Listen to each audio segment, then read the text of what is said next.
OSU is staking its claim to become a national leader in producing the next generation of aviation pilots.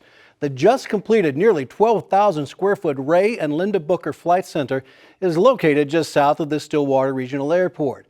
And as Steve Shaw explains, it was built to fill a desperate need for more pilots. Steve. Rich, there is an incredible need for commercial pilots because it's federal law that they retire when they turn 65. A large number of baby boomer commercial pilots have been doing exactly that. Excuse me. OSU Flight Center, this is Evan. Evan Robinson is in his third year of OSU's 4-year commercial pilot program. That's right. You also want to check your brake system. In the time it takes most college students to get undergraduate degrees, you can get licensed to be a commercial pilot here in 4 years.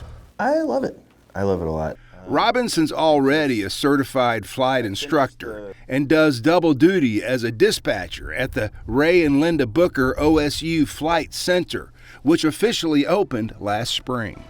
Ray Booker passed away in 2019. The Antlers, Oklahoma native and OSU grad, was known across the U.S. as a giant in the fields of engineering and meteorology. He was one of the first TV meteorologists in the country and started a Tulsa company that decades ago designed some of the first unmanned aircraft we all now know as drones. Ray and his wife Linda were one of several donors that made this new facility a reality. We took a tour down at the old building and we couldn't believe how they were just compacted into a small space, but then still these students had such a passion. Of course, anybody in flying does. That's how you get into it. The new building gave students and flight instructors more than double the space that they used to have, and they needed it. But he really liked helping students through scholarships, and he always said that if a student could find a passion in their life, then their success in education would follow. Having offices or cubicles, I guess, for every instructor to have their own space.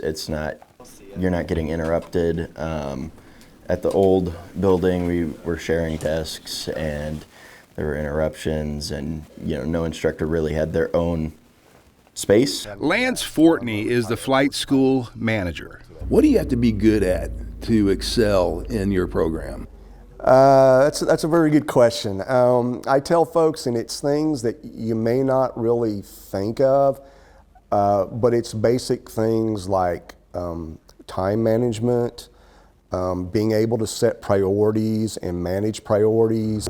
Then good eye-hand coordination also works to your advantage when it comes to doing certain flight maneuvers and things like that. But really just being able to set priorities and manage your time so that you can learn the information really gives you a leg up. It's much more practical, skill-based application, and how well you can repeat processes and identify what's going on. It's much more of a react and respond than a math, science kind of field. Fortney says a decade ago, OSU would have 100 or so applicants for their commercial pilot program each year. For this fall, they had 450 applicants. The baby boomers are retiring. That's probably a very good way to put it, yes. And then, like I said, then you've got growth within the United States in the airline industry, but you also have a lot of growth outside of the United States that's driving it. You've got your cargo companies that are driving the need for pilots as we seem to order more and more things online. Well, that's got to get to you somehow.